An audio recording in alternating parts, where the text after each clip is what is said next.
अस्सलाम वालेकुम जेमिनाइज, मैं हारिस अज़मी प्रोफेशनल एस्ट्रोलॉजर आपकी खिदमत में हाजिर हूँ इस हफ्ते का एस्ट्रोलॉजिकल रिसर्च वर्क लेकर। और जेमिनाइज आपके लिए जब मैं कैलकुलेशंस कर रहा था तो मैं बहुत खुश था।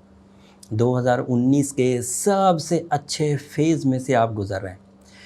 इस हफ्ते आपका वैसे ही वीनस 5वें घर में है, मरकरी भी 5वें घर में है, और 24 तारीख को जो नया इवेंट होने जा रहा है वो सूरज भी चौथे घर से निकलकर 5th हाउस में आ जाएगा।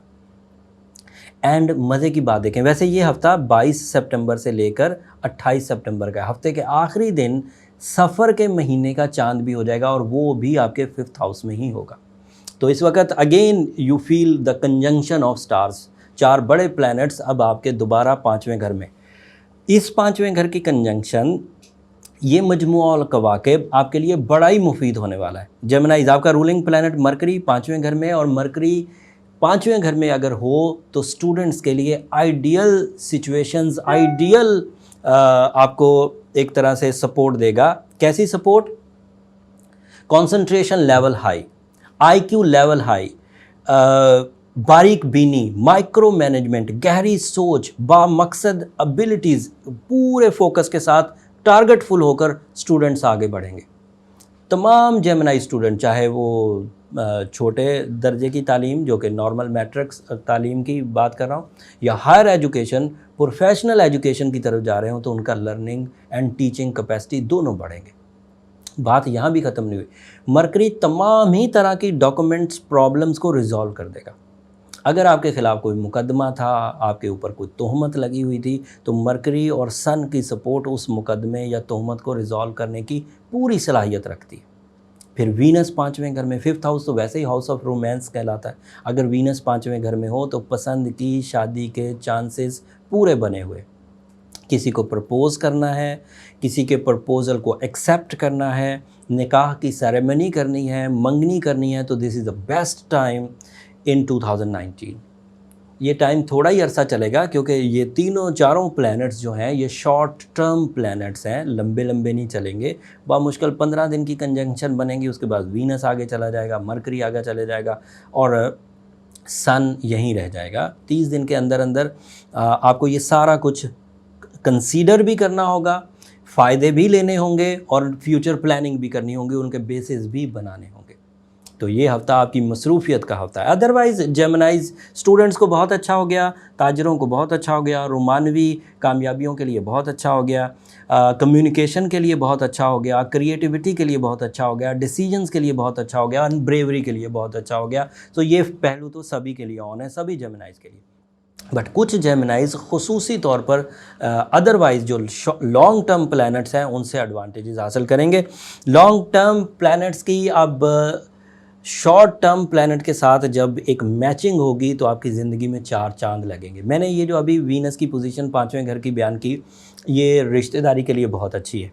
ये अदरवाइज़ जैसे प्रपोज़ल्स, मंगनी, निकाह, इनके लिए बहुत अच्छी। और जुपिटर वैसे ही 7वें घर में, जैसे ही आप उस बंधन में बंधेंगे, जैसे ही आप अल्लाह ताला के उस हुक्म को, निकाह वाले हुक्म को बजा लाएंगे, जुपिटर 7th हाउस में 2 दिसंबर तक आपको सपोर्ट करता रहेगा। सो ये जो बॉन्डिंग होगी, ये जो कमिटमेंट होगी, ये बाबरकत हो जाएगी। इस बरकत वाली कमिटमेंट की वजह से आपकी ज़िंदगी में एक ठहराव, एक इत्मीनान, एक मोहब्बत का पहलू पैदा होगा।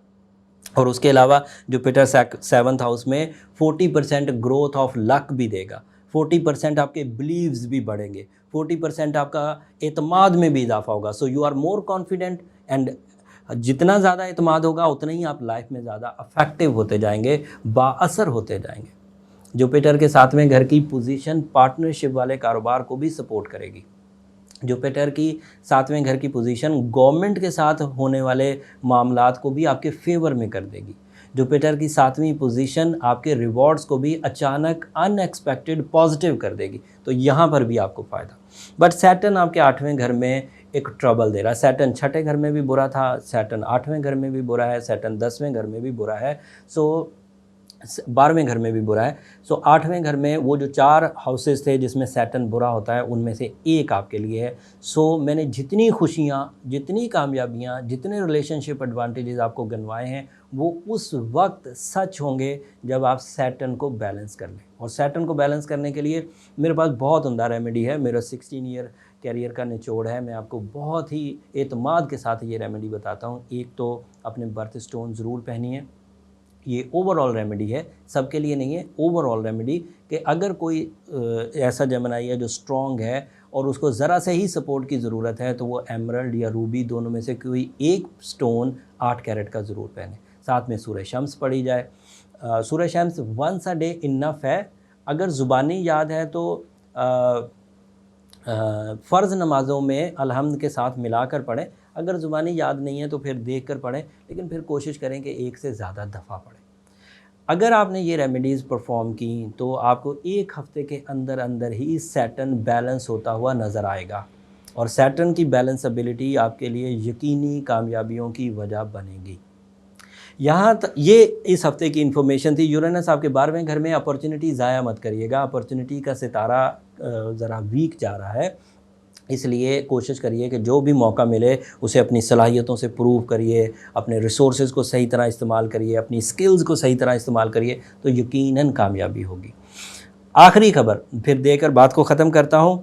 ये वाली जो पोजीशन इस वक्त बनी हुई है, ये साल में आखिरी दफ़ा बनी है। अब इसके बाद 2020 में बनेगी, इसलिए इस पोजीशन को, इस स्ट्रॉन्ग फैक्टर को ज़रूर कैश करने की कोशिश करिए। इसके कैश करने के लिए जो रेमेडी है उसे भी इख्तियार करिए, ख़ुद भी एहतियातें बरतें, ख़ुद भी अपनी सलाहियतों को बरूए कार लाएँ। नेगेटिविटी से बचने के लिए अपने आप को खुश रखने की कोशिश करिए, अपनी सेहत को ठीक रखने की कोशिश करिए। तालिब इल्मों के लिए क्योंकि बहुत खुशखबरी है, इसलिए तालिब इल्म अपनी परफॉर्मेंसेस से अपने सलाहियतों का लोहा मनवा सकते हैं। उम्मीद करता हूँ मेरी इस इन्फॉर्मेशन को आप अप्रिशिएट करेंगे, और मैं फिर वही दरख्वास्त आपसे हमेशा की तरह कि अगर मेरी इस रिसर्च से, मेरे इस इल्म से आपको ज़रा सा भी फ़ायदा हो तो मुझे अपनी दुआओं में ज़रूर याद रखिएगा। जाते जाते चैनल को भी ज़रूर सब्सक्राइब कर दीजिएगा, उससे हमारी हौसला अफजाई हो जाती है। अगले हफ्ते इससे भी अच्छी वीडियो के साथ आपकी खिदमत में दोबारा हाजिर होंगे। नए टॉपिक्स भी हम काम कर रहे हैं। जल्द नए टॉपिक्स भी एस्ट्रोलॉजी को समझने के लिए आपके लिए हम आपकी खिदमत में पेश करेंगे। तब तक के लिए इजाज़त दीजिए। अल्लाह निगहबान।